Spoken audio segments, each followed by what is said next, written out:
નમસ્કાર, આપ જોઈ રહ્યા છો ન્યૂઝ 18 ગુજરાતી. હું છું આપની સાથે દીપા શર્મા. હવામાન વિભાગે આગાહી કરી છે લો પ્રેશર અને મોન્સૂન ટ્રફ સક્રિય છે. વેસ્ટર્ન ડિસ્ટર્બન્સ સાયક્લોનિક સર્ક્યુલેશન પણ સક્રિય હોવાની જાણકારી અપાઈ છે. આગામી 7 દિવસ સામાન્ય વરસાદની આગાહી કરાઈ છે. 11 ઓગસ્ટે રાજ્યના અમુક ભાગોમાં વરસાદની સંભાવના. પંચમહાલ, દાહોદ, છોટાઉદેપુરમાં ભારે વરસાદ વરસી શકે છે.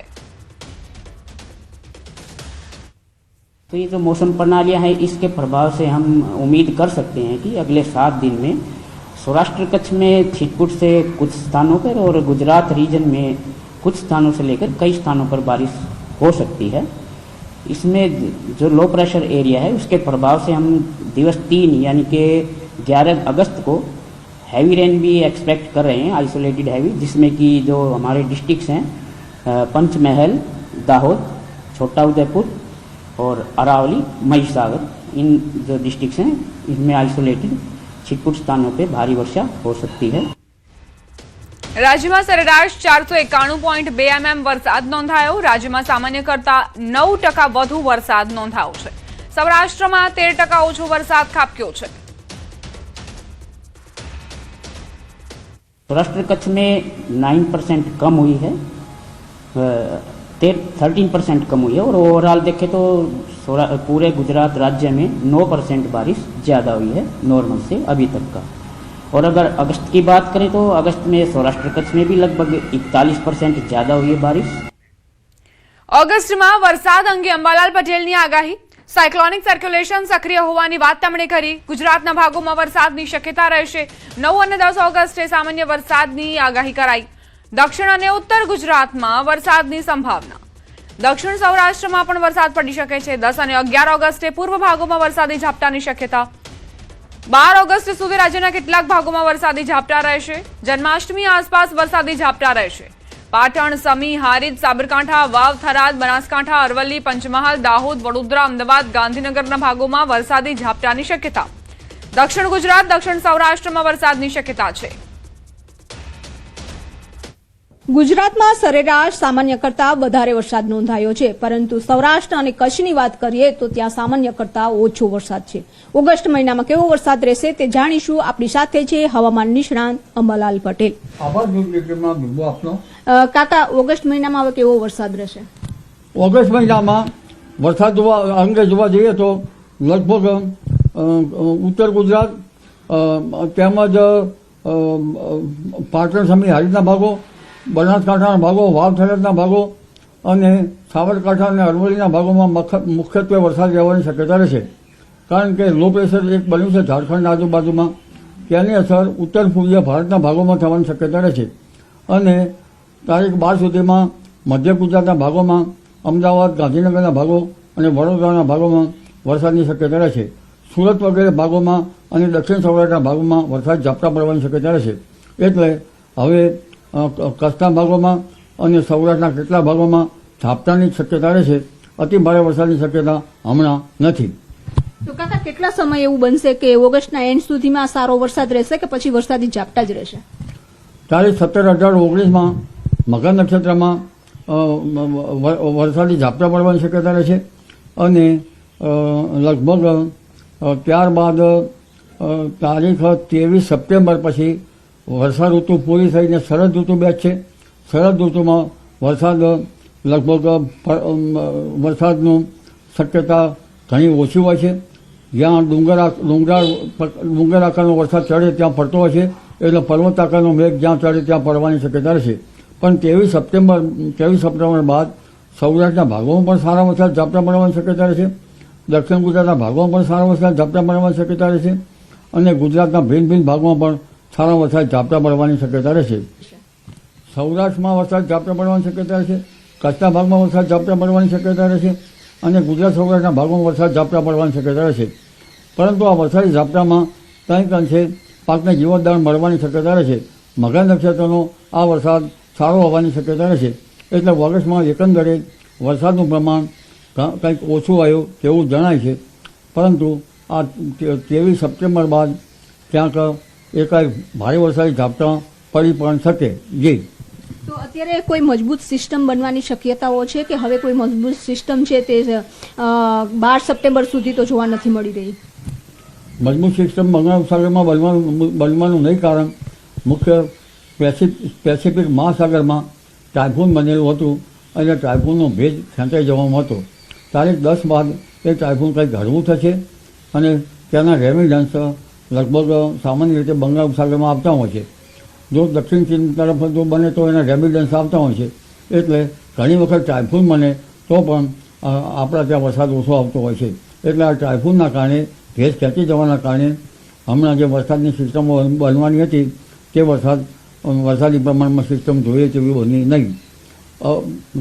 પરંતુ તારીખ લગભગ 16-17 આજુબાજુમાં પણ કંઈક સિસ્ટમ બનવાની શક્યતા રહેશે અને બંગાળ ઉપસાગર એક સક્રિય થવાની શક્યતા રહેશે. જાપાન અને તાઇવાનમાં ભારે વિનાશ વેર્યા પછી ડોલ્ફિન વાવાઝોડું ચીનના પૂર્વીય કાંઠા પર ત્રાટક્યું હતું. ડોલ્ફિન વાવાઝોડાએ ઝેજિયાંગ પ્રાંતમાં પૂર્વીય દરિયાકાંઠે યેકિંગ શહેરમાં પ્રતિ કલાક 162 કિલોમીટરની ગતિએ લેન્ડફોલ કર્યું હતું, જેને પગલે ચીનના હવામાન વિભાગે વાવાઝોડાના સંભવિત માર્ગના વિસ્તારમાં રેડ એલર્ટ જાહેર કર્યું હતું. વાવાઝોડાની વિનાશકતાને ધ્યાનમાં રાખીને 10 લાખ લોકોનું સલામત સ્થળે સ્થળાંતર કરાયું, જ્યારે ચીનના 2 મુખ્ય એરપોર્ટ પર 2300થી વધુ ફ્લાઇટ રદ કરાઈ હતી. બીજી તરફ આગામી દિવસોમાં અનેક વિસ્તારોમાં 19 ઇંચ સુધી વરસાદની આગાહી કરાઈ છે. જાપાન અને તાઇવાન પછી ડોલ્ફિન વાવાઝોડું ચીનના પૂર્વીય તટીય જે વિસ્તારો છે ત્યાં ત્રાટક્યું છે. 10 લાખ વ્યક્તિઓનું સ્થળાંતર કરવામાં આવ્યું છે. તમામ નાગરિકોને સુરક્ષિત સ્થળે ખસેડવામાં આવ્યા છે. આ તરફ જે એરપોર્ટ છે તેના યાતાયાત પર પણ અસર જોવા મળી. 2300 ફ્લાઇટ રદ કરી દેવામાં આવી અને આગામી સમયમાં હજુ પણ આ જે વાહન વ્યવહાર છે તેને પૂર્વવત કરવામાં સમય લાગશે.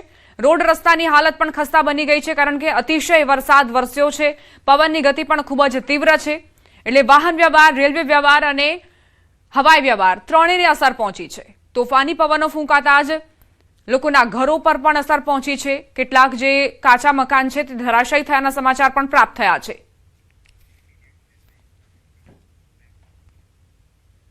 વાત હવે મધ્યપ્રદેશની. મધ્યપ્રદેશના જોગી ટીકરિયામાં નર્મદા નદીમાં સતત વધારો થઈ રહ્યો છે. સતત વધી રહેલા પાણીના પ્રવાહના કારણે જબલપુર અમરકંટક નેશનલ હાઈવે પર સ્થિતિ ગંભીર બની છે.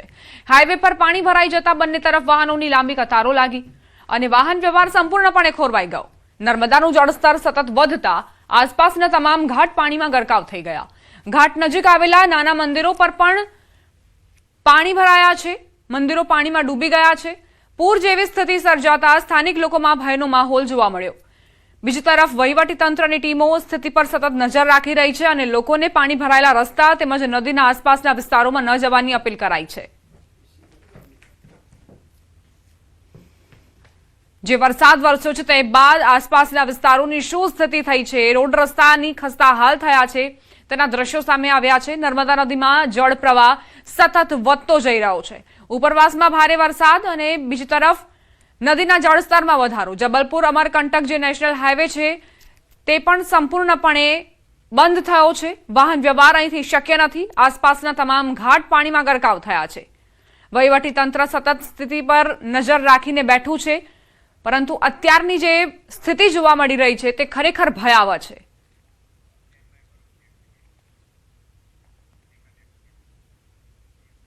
ભરૂચના વિલાયત નજીક ભૂખી ખાડી પુલ પર ગમખ્વાર અકસ્માત સર્જાતા ચકચાર મચી ગઈ. પૂરપાટ ઝડપે પસાર થતી કાર અચાનક પુલ પરથી નીચે ખાડીમાં પટકાઈ હતી. અકસ્માત એટલો ગંભીર હતો કે કારના ફૂરચે ફૂરચા ઉડી ગયા. અકસ્માતમાં કાર ચાલકનું ઘટના સ્થળે જ મોત નીપજ્યું, જ્યારે કારમાં સવાર એક બાળક સહિત 2 વ્યક્તિઓને ગંભીર ઇજાઓ પહોંચી હતી. ઇજાગ્રસ્તોને તાત્કાલિક સારવાર માટે નજીકની હોસ્પિટલમાં ખસેડવામાં આવ્યા હતા. અકસ્માતની જાણ થતાં સ્થાનિક લોકો ઘટના સ્થળે દોડી આવ્યા હતા. ઘટનાની જાણ પોલીસને કરવામાં આવતા પોલીસ કાફલો પણ સ્થળ પર પહોંચ્યો હતો અને અકસ્માત અંગે વધુ તપાસ હાથ ધરી હતી.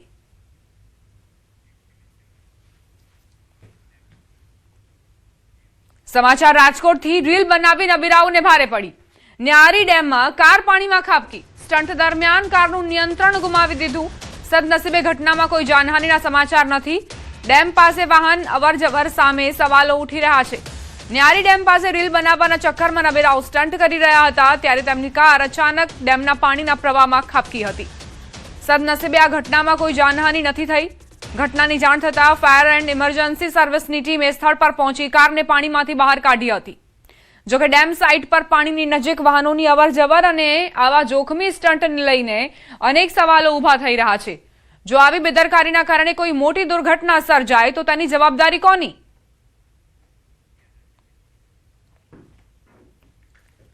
બે અલગ અલગ દ્રશ્યો આપની ટેલિવિઝન સ્ક્રીન પર છે. એક તરફ ભરૂચના દ્રશ્યો છે કે જ્યાં ખાડીમાં કાર ખાબકી, જેમાં એક વ્યક્તિનું મોત નીપજ્યું. બીજી તરફ રાજકોટના આ દ્રશ્યો આપ જોઈ રહ્યા છો કે જ્યાં આજી ડેમની આસપાસના વિસ્તારમાં આ જે યુવકો હતા, માફ કરશો, ન્યારી ડેમની આસપાસના જે વિસ્તારમાં આ યુવકો સ્ટન્ટ કરતા હતા અને તે દરમિયાન કાર ખાબકી. જોકે કોઈ જાનહાનિના સમાચાર નથી, પરંતુ અન્ય યુવાનોને બોધપાઠ લેવા માટેની આ ઘટના છે, કેમ કે આ પ્રકારના સ્ટન્ટ તમને ભારે પડી શકે છે, તમારા જીવ પર જોખમ સર્જી શકે છે.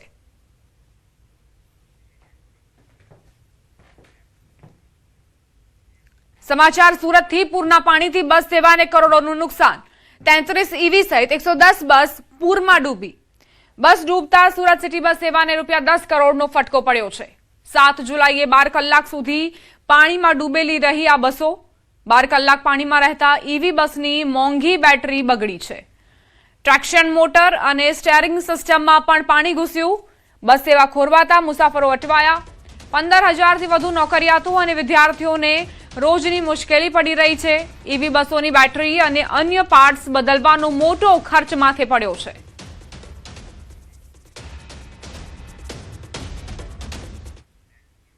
ડિપ્લોમાથી ડિગ્રી એન્જિનિયરિંગ માટે ઓફલાઈન રાઉન્ડ જાહેર. સરકારી ગ્રાન્ટેડ કોલેજોમાં 438 બેઠકો ખાલી છે. 12 ઓગસ્ટે ખાસ ઓફલાઈન પ્રવેશ રાઉન્ડ યોજાશે.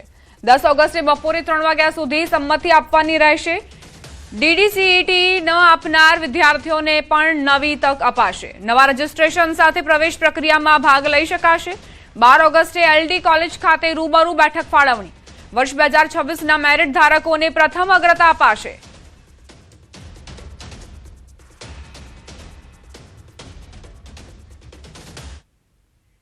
સમાચાર ગાંધીનગરથી પ્રાપ્ત થઈ રહ્યા છે. હર ઘર તિરંગા યાત્રાનો પ્રારંભ થયો.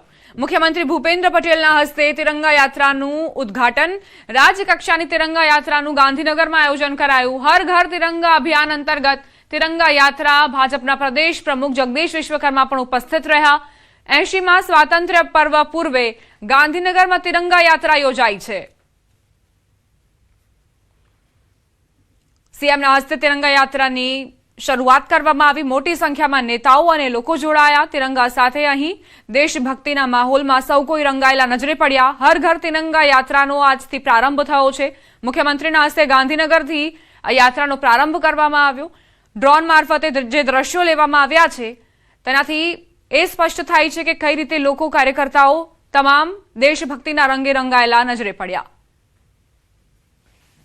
હર દિલ તિરંગા યાત્રા એ માન્ય વડાપ્રધાનશ્રીની આપણને આઝાદી વખતે જે લાભ નથી મળ્યો એ હવે અમૃતકાળમાં આપણને લાભ મળ્યો છે.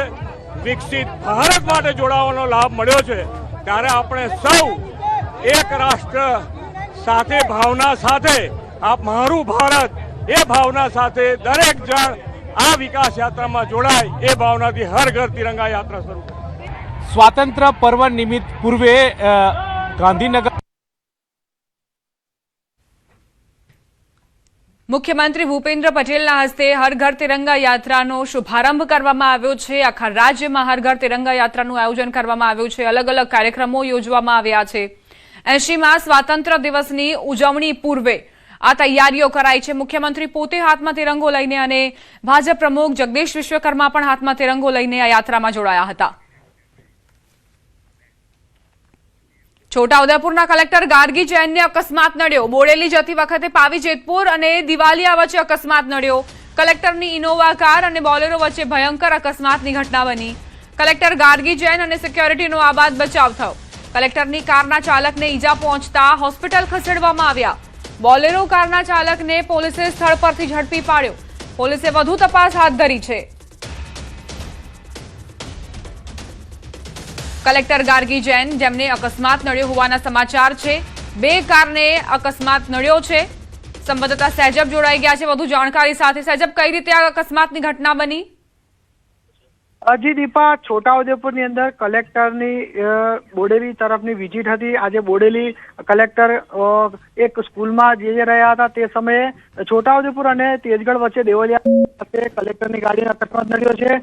ખાસ કરીને મહત્વની બાબત એ છે કે કોઈ જાનહાનિ કે કોઈ મોટું નુકસાન નથી, પરંતુ ગાડીને વધુ નુકસાન છે. બોલેરો પિકઅપ અને કલેક્ટરની જે ગાડી હતી ઇનોવા ક્રિસ્ટા, તેઓ બંને વચ્ચે અકસ્માત સર્જાયો છે. તેમાં જે ગાડી ચાલક છે, જે ડ્રાઈવર છે, તેઓને ઈજાઓ થઈ છે અને તેઓને પાઈજયપુર હોસ્પિટલ ખાતે ખસેડવામાં આવ્યા છે. ત્યારે અન્ય જે ગાડી ચાલક છે, જે બોલેરો ગાડી ચાલકને પોલીસે ઝડપી પાડ્યો છે અને સાથે સાથે જે કલેક્ટર જે બોડેલી તરફ આવી રહ્યા હતા તેની મામલતદારની ગાડીમાં બેસીને તેઓ છોટાઉદેપુર તરફ ગયા છે. એટલે કહી શકાય કે મોટું જે જાનહાનિ ટળી છે હાલ તો, પરંતુ કલેક્ટર બોડેલી કાર્યક્રમમાં જઈ રહ્યા હતા તે સમયે આ દેવલિયા ગામ પાસે અકસ્માત સર્જાયો છે. જી દીપા. આભાર સહેજબ જાણકારી આપવા માટે.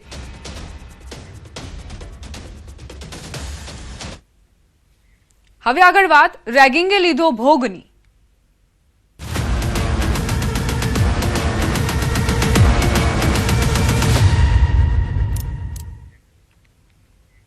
સુરતમાં તબીબના આપઘાતનો મામલો. તબીબનું રેગિંગ થયાનું તપાસમાં ખુલ્યું. નવી સિવિલ હોસ્ટેલમાં આપઘાત કર્યો હતો. 4 સિનિયરો દ્વારા રેગિંગ કરવામાં આવતું હતું. માઇક્રોબાયોલોજીના વિદ્યાર્થીઓ રેગિંગ કરતા હતા. બીજા વર્ષના 4 રેસિડેન્ટ વિદ્યાર્થીઓ રેગિંગ કરતા હતા. રેગિંગ કરનાર 4 રેસિડેન્ટ ડોક્ટરને સસ્પેન્ડ કરાયા. 6 મહિના માટે સસ્પેન્ડ કરવામાં આવ્યા છે. હોસ્પિટલ અને હોસ્ટેલ અને ટીચિંગ એક્ટિવિટીમાંથી તેમને સસ્પેન્ડ કરવામાં આવ્યા છે.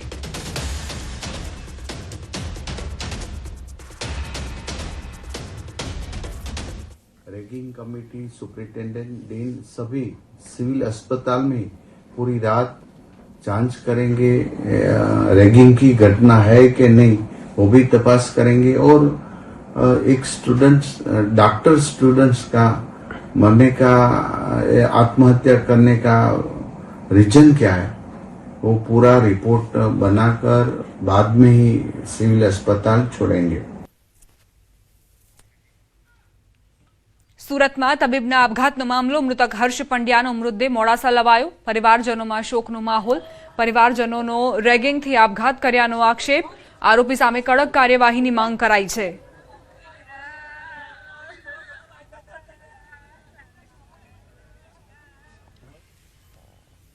જે લોકોએ આ કૃત્ય ઇનડાયરેક્ટલી રીતે કર્યું છે, પ્રત્યક્ષ રીતે ઘણા બધા અમને ત્યાં પણ અમે ગયા સુરત, ત્યાં પણ અમને એવું જાણવા મળ્યું કે અહીંયા રેગિંગનો ખૂબ ત્રાસ છે.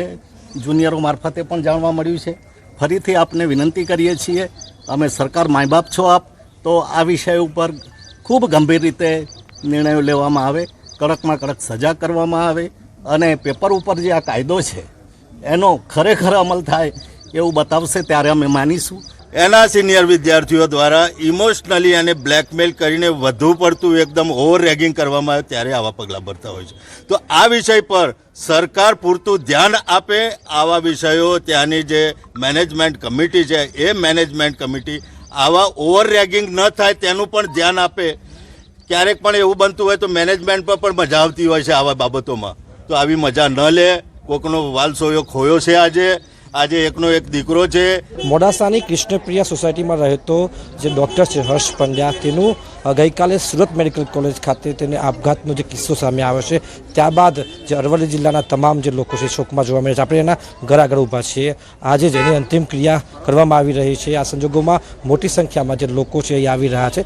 ખાસ કરીને જે આક્ષેપો થઈ રહ્યા છે, આક્ષેપમાં જે પરિવારજનો છે, તેના સગા સંબંધીઓ છે, તે રેગિંગનો આક્ષેપ કરી રહ્યા છે. માનસિક રીતે વિદ્યાર્થીઓ પર અત્યાચાર ગુજાર્યા બાદ તેને આપઘાતનું આ પગલું ભર્યું હોવાનો પણ એક આક્ષેપ કરવામાં આવી રહ્યો છે. એટલે આ સંજોગોમાં ખૂબ ગંભીરતાપૂર્વકનો કિસ્સો છે, કારણ કે માઇક્રોબાયોલોજીમાં પ્રથમ સત્રમાં ભણતો, ફર્સ્ટ યરમાં ભણતો આ જે વિદ્યાર્થી, આશાસ્પદ જે ડૉક્ટર, જે રેસિડેન્ટ ડૉક્ટર તરીકે ત્યાં ફરજ બજાવતો હતો, ત્યારે તેનું ભાવિ ઉજ્જવળ હતું. અને આ સંજોગોમાં માત્ર 30 વર્ષની ઉંમરમાં આજે યુવકે પોતાનો જીવ ગુમાવવો પડતા પરિવારજનોમાં ભારે આક્રોશ સાથે ભારે રોષ પણ જોવા મળી રહ્યો છે કે શા કારણે આ ઘટના બની છે. કારણ કે આ પ્રકારની જે ઘટના છે એનો ઉજ્જવળ ભાવિ વચ્ચે, ભવિષ્ય વચ્ચે જ્યારે આ પ્રકારની ઘટના બને છે ત્યારે આ જેનું ઘર છે સામે, ત્યારે દીકરીના ઘર લોકો મોટી સંખ્યામાં આવી રહ્યા છે, જે પરિવારને સાંત્વના પાઠવી રહ્યા છે, પરંતુ આ જે ઘટના છે સૌના આંખોમાં આંસુ લાવી રહી છે. અને ચોક્કસથી પ્રથમ વર્ષમાં ભણતો હર્ષ પંડ્યા આજે દુનિયામાં નથી, પરંતુ અનેક સવાલો એ સિસ્ટમ સામે છે કે જે કોલેજમાં ભણતા એકલા, જ્યારે જે પીજીમાં હોસ્ટેલમાં ભણતા વિદ્યાર્થીઓ પર જ્યારે આ પ્રકારનું માનસિક અત્યાચાર થતો હોય, પોતાનો જીવ ગુમાવવો પડતો હોય, ત્યારે આ ઘટના પ્રત્યે ફિટકાર લોકો વરસાવી રહ્યા છે. હાર્દિક પટેલ, ન્યૂઝ 18 ગુજરાતી, અરવલ્લી. રોકાઈશું એક બ્રેક માટે. આપ જોતા રહો ન્યૂઝ 18 ગુજરાતી.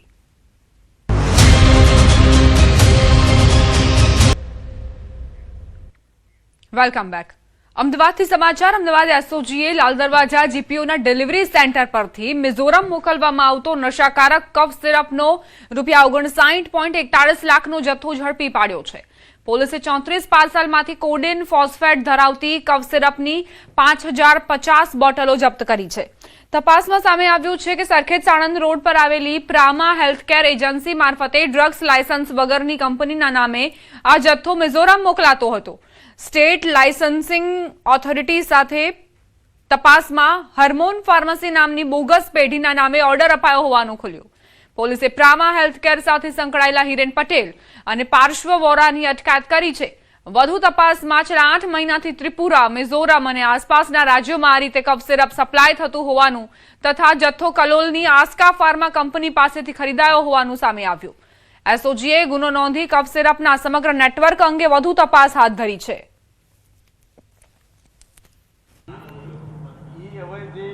હાર્મોન કંપની છે મિઝોરમની, એને પૂછપરછ થશે તો વિશેષમાં પ્રકાશ પડશે. પણ જનરલી જે લેબર વર્કમાં અનુભવ એવું જણાવ્યું છે કે લેબર વર્કમાં આનો થોડો ઉપયોગ ગેરકાયદેસર રીતે થતો હોય. આ જે કોડેન ફોસ્ફેટ છે શિડ્યુલ એસ ડ્રગ છે, એને પ્રિસ્ક્રિપ્શન વગર વેચી શકાતી નથી. અમરેલીથી સમાચાર. 8 વર્ષની બાળકી પર દીપડાનો હુમલો. ધારી તાલુકાના જળજીવડી ગામની ઘટના. પરિવારજનો દોડી આવતા દીપડો ભાગી ગયો. ઈજાગ્રસ્ત બાળકી સારવાર માટે અમરેલી હોસ્પિટલમાં ખસેડાઈ. વન વિભાગની ટીમે ઘટના સ્થળે પહોંચી તપાસ શરૂ કરી છે. વન્ય પ્રાણીના વધતા હુમલાથી સ્થાનિકોમાં ભયનો માહોલ વ્યાપ્યો છે.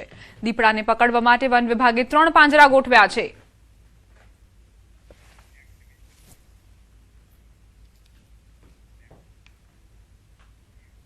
વિશ્વ સિંહ દિવસ.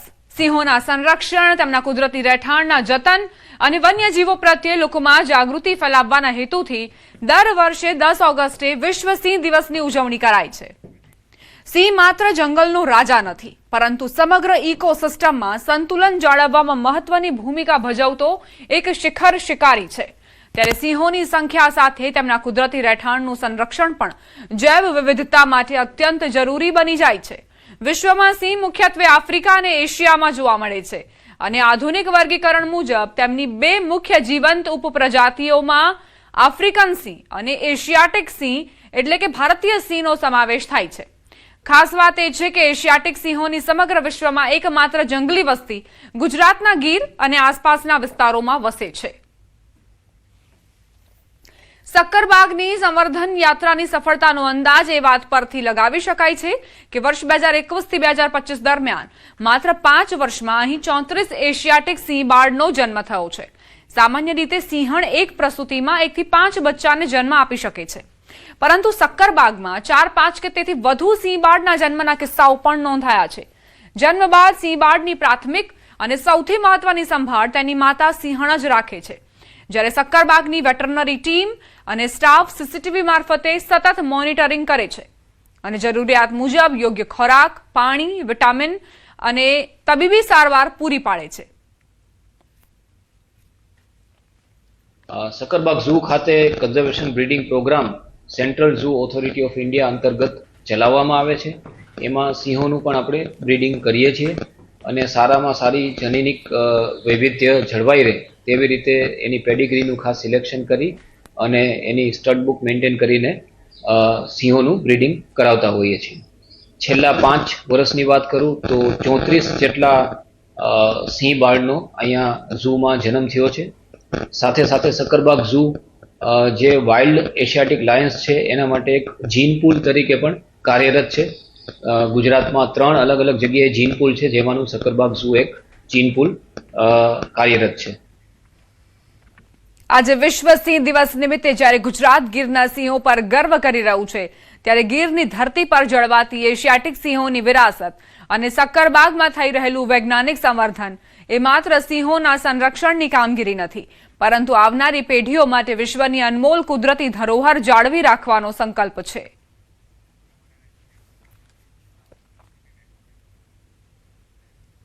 વલસાડથી સમાચાર પ્રાપ્ત થઈ રહ્યા છે. જિલ્લામાં વરસાદી માહોલ જામ્યો છે. વલસાડ શહેર અને આસપાસના વિસ્તારમાં વરસાદ ખાબક્યો. વરસાદ વરસતા વાતાવરણમાં ઠંડક પ્રસરી, ગરમી અને ઉકળાટમાંથી રાહત મળી છે. તિથલ રોડ, હાલર રોડ, આઝાદ ચોક વિસ્તારમાં વરસાદ ખાબક્યો. જિલ્લાના અન્ય તાલુકાઓમાં પણ વાદળછાયું વાતાવરણ જોવા મળ્યું. વલસાડ અને જિલ્લાના અન્ય તાલુકાઓમાં પણ છૂટોછવાયો વરસાદ ખાબક્યો છે. જિલ્લામાં વરસાદી માહોલ જામ્યો છે. ફરી એક વખત વરસાદી વાતાવરણના કારણે ઠંડકનો અહેસાસ લોકોને થઈ રહ્યો છે. શહેર અને આસપાસના વિસ્તારમાં વરસાદ ખાબક્યો છે. વલસાડ સાથે જિલ્લાના અન્ય તાલુકાઓમાં પણ છૂટોછવાયો હળવો વરસાદ નોંધાયો છે. કેટલાક વિસ્તારમાં વાદળછાયું વાતાવરણ નોંધાયું છે. તિથલ રોડ, હાલર રોડ, આઝાદ ચોક સહિતના જે વિસ્તારો છે ત્યાં વરસાદી વાતાવરણ, ગરમી અને ઉકળાટમાંથી લોકોને રાહત મળી છે. વરસતા વરસાદ વચ્ચે ઠંડકનો અહેસાસ લોકોને થઈ રહ્યો છે. રોડ રસ્તા ભીંજાયા છે.